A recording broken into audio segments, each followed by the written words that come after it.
நல்லவர்களுக்கு சோதனை அருள் அவர்கள் அனுபவிக்கக்கூடிய ஒவ்வொரு கண்ணீர் துளிக்கும், ஒவ்வொரு சிரமத்திற்கும், ஒவ்வொரு கவலைக்கும், ஒவ்வொரு துக்கத்திற்கும், ஒவ்வொரு அழைப்பிற்கும், அவர் காலில் ஒரு முள் தைத்தால் கூட அவர் படக்கூடிய இன்னலுக்கும் அல்லாஹ் பாவங்களை அழித்துக் கொண்டே இருப்பான்.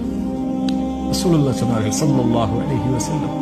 ஆனால் பாவி படக்கூடிய ஒவ்வொரு சோதனையும் அவன் மீண்ட அல்லாஹ்விடத்திலே செய்த பாவங்கள் எதுவாயினும், அவன் கடந்த காலம் எதுவாயினும், எவ்வளவு கொடிய பாவங்களை வைத்திருந்தாலும் அவன் பாவத்திலிருந்து விலகாமல் சோதிக்கப்படும் போது நன்மையை நோக்கி செல்லாமல் இருந்தால் அவனுக்கு இந்த உலக வாழ்வும் மறுமையும் அழிவுதான். சோதிக்கப்பட்டால் உள்ளத்திலும் கேளுங்கள், நன்மையில் இருக்கிறாயா, பாவத்தில் இருக்கிறாயா? நன்மையில் இருந்தால் இது உனக்கு அருளின் சோதனை, முன்னேறு, வெளிச்சம் உனக்கு முன்னால் இருக்கிறது, நடந்து சென்று கொண்டே இரு, இந்த இருள் நீங்கிவிடும்.